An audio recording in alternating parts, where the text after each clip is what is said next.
Luke and Emily are analysts at this huge Wall Street firm. So at the beginning of the movie, we see where they're at some party and they're getting it on in the bathroom and something fell out his pocket and it was a ring. So they were both drunk, and I would think that, in this moment, he would have been like, I didn't want to do it like this, pretend he didn't see this. But anyway, he went ahead and gave her the ring. And so seeing this, I was like, oh gosh, this is not good. Something's wrong. It didn't give me a good sense of this guy. So I'm like, I didn't really like that. So anyway, we find out later in the movie that, they had been seeing each other for around 2 years. And, they kind of kept it a secret because there's a policy at the firm that they shouldn't date coworkers or something to that effect. So I knew that at some point, based on what was happening in the movie, that this was going to come out.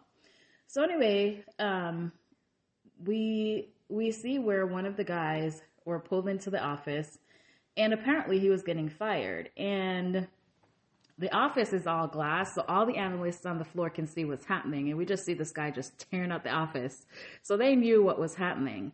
So later on, Emily was there and she heard some guys gossiping, and they thought that Luke, based on what they heard, Luke was going to be the guy to replace, the guy who was getting fired. So she went and told him. And so later on in the evening, we see where they're, doing a little celebration before the official announcement. So he thought that he was going to be the next in line to be a PM. I think that's a portfolio manager. But anyway, this is the term that they use. So it was late in the night. They were already in bed or early in the morning. And Emily got a call, and she had to show up somewhere to meet one of the managers. There were two guys who ran the firm. Was it Paul and Campbell? Campbell was the one who was most prominent. The other guys say some things here and there, but he was more of the laid back guy, and Campbell was the rough and tough one. So she goes and meet, and ultimately they had a chat or whatever. And so he ended up offering her the job to replace the guy who just got fired. And so now she becomes a PM. So when she gets home, she's kind of doesn't know how to tell him this because he was still up and, he was asking what's going on and just tell me already. So she told him the news, and he was just, you could tell that his reaction wasn't right. And you could tell that, yeah, he wasn't happy about this. But he goes on to say, oh, I'm happy for you.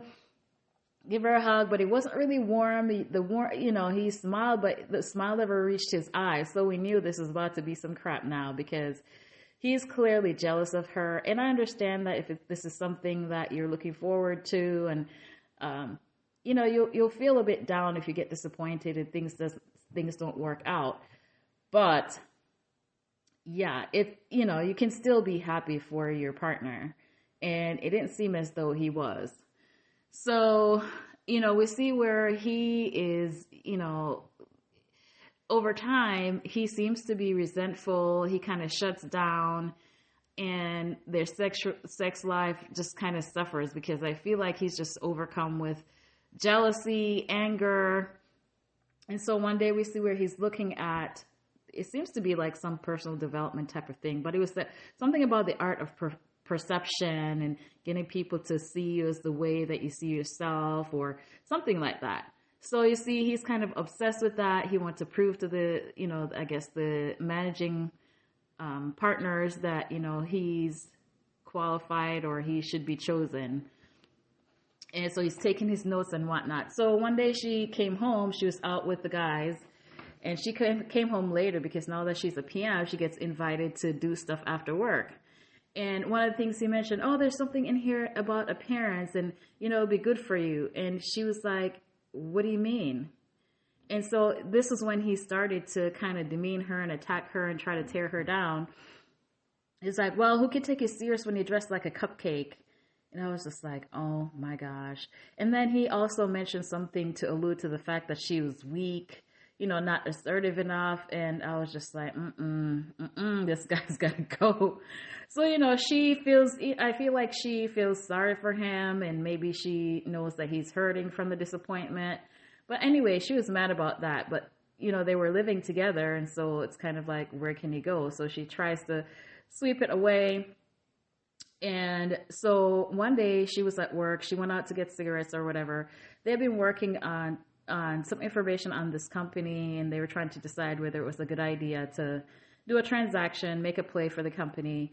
But when she gets back, one of the guys mentioned something to her, and he was like, "You didn't know? Ask your analyst." So this guy pulled the trigger on something that they'd been contemplating without completing the proper research, and she had told him to do more research. Well, what do you know? It was a bad call, and they lost millions of dollars. So when she had to go to the office now, the boss, Campbell, was like, "You dumb bitch." She was like, "Oh my gosh." And he's like, "In case you didn't hear me right, you dumb." He repeated it again. And so she is now, in a position where, you know what, on Wall Street, you get one time to mess up. So she knows, like, listen, she's going to have to make this right, or else she's going to be out the door. And so it was all because of him. So not only was he jealous of her, now he's messing up her career because he didn't listen. And so he's kind of impulsive or whatever. He's telling her, "Oh, well, all these big companies were going after it and blah, blah, blah." And she was like, "You still need to do the proper research." So anyway, she was kind of, not very pleased about that. So later on, there was another company that they were looking at, and he felt like she should make a play for the company. So when she got the call from the bosses, he was around. They were at home, and they were asking about what she thought, blah, blah, blah, what she wanted to do. She was like, "I'm going to go for it." And he had just told her, like, "I don't think you should go for it." Well, the next day when the news came out, there were some developments about the company, some kind of thing in court or some approvals that were pending. And so the next day when the news came out, it kind of worked in their favor. And so the company made millions of dollars. So she got pulled into the office. She got a huge commission check. And so she was back in their good graces again. So, of course, he's just seething. He's angry. And not to mention, at some point, he saw the check, and the check was like for $575,000. So he was ticked. And I thought maybe he would have tried to to scam her or something, try to go deposit it and run away because he was so jealous and angry.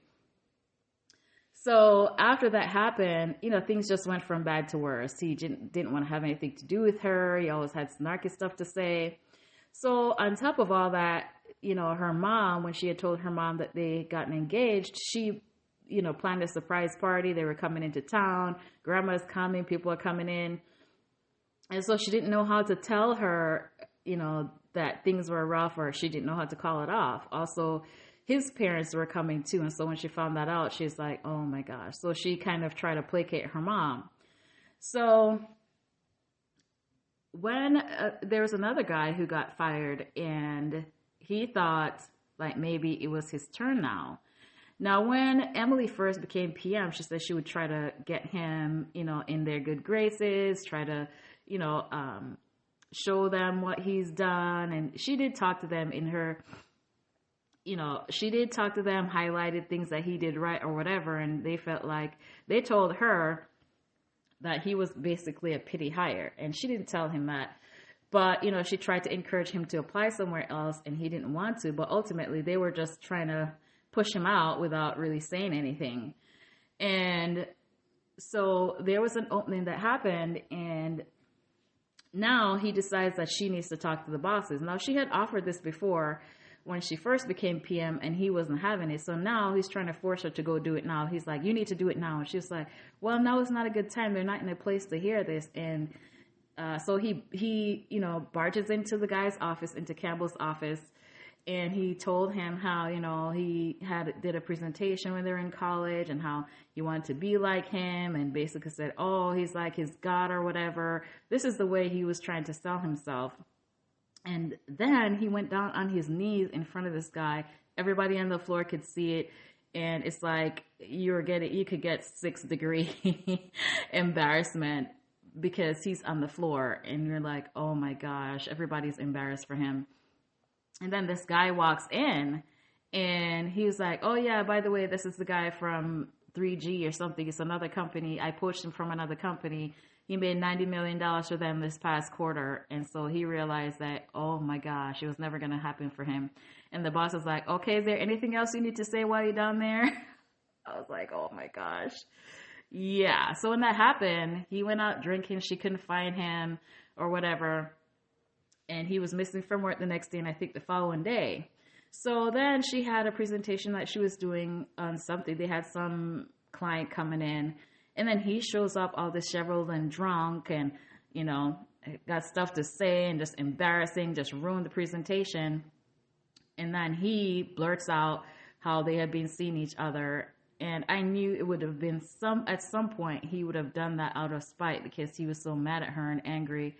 And so then she left work. We didn't say anything happened after that. I'm sure they kicked him out and he was no longer working there. And so it was the day of the engagement party. So she calls his brother. He said he was going to the party or whatever. So she goes there and finds him. And he was just acting like nothing's happened. Everybody's there. And then, you know, his mom was telling her, congratulations, happy for you guys got promoted. You and Paul got promoted. And he's like, what promotion? No, I'm sorry, Luke, what promotion? So apparently he had told his mom that he had also gotten promoted and they were both PMs at the company. And so he was just so resentful. And he mentioned like, oh, why did they take you out late at night and how they just want to, you know, F her. That's why she got the job. The question is, did you? And so he just embarrassed her in front of everybody and she grabbed this bottle and just hit him in his head. So ultimately they ended up in the bathroom and some sexual stuff went down and I was just like, why? So anyway, the next day she goes back to work and she was in the office to talk about this fraternization that was happening. And she just told them that, look, he was stalking me. You know, he tried to make it seem like we lived together. He'd follow her to work. And, you know, she just didn't want to tell on him or whatever because she thought he was unstable. And I was like, okay. I didn't know if this bathroom scene was deliberate, but at least she's spinning it in a way to save her job. And so she was like, don't worry about it. Just don't dredge the SHIT into the office. And so she was able to save her job. So he ultimately got fired. So then when she went home, he had packed up his things. And so when she got home, he was just sitting there acting like nothing had happened. She was like, you raped me and all this stuff and how he was tearing her down and why couldn't he be happy for her? He was just sitting there, you know, after the conversation, he was giving back the key and saying he was going to California to get some seed money to start his own company. And it's like, this guy is just delusional. You know, who would give you money? You don't have the proven track record to show that. I don't know. But anyway, so the conversation evolved into this one about why couldn't he be happy for her? And then she was so angry. I guess she had had enough because he tried to sabotage her job and he was demeaning to her and all this stuff. And, you know, that bathroom encounter, she said he had raped her because she had told him to stop. And so she grabbed this knife and he tried to get it away from her. And then she ended up, you know, injuring him. And he told her to say sorry and apologize and this and that. And then he, you know, typical of manipulative people, he started crying or whatever. And so she was like, you know, it seemed as though she was going to forgive him. She had her head pressed against his head on the floor because he was crying or whatever, saying he's sorry. And she was just like, I need you to clean your blood off my floor and get out. He was so shocked that she was kicking him out. And this is how the movie ended. So I had to look and see what genre this fell in because it was given kind of a thriller a little bit, but not quite. So this one is a drama. And I enjoyed this one. It was just crazy, you know, how the enemy can just be right in front of you in your bed, actually. It's just crazy. And it's a huge red flag. You know, if your partner can't be happy for you, it was just so sad to see how things kind of played out because really they could have really been a power couple because she was willing to help him, but he was just so overcome by jealousy of her that he just couldn't be happy for her. He just couldn't, you know, see that she was not the enemy or whatever. He was comparing himself to her, you know, and all that. So if you have seen this one, let me know your thoughts and until next time.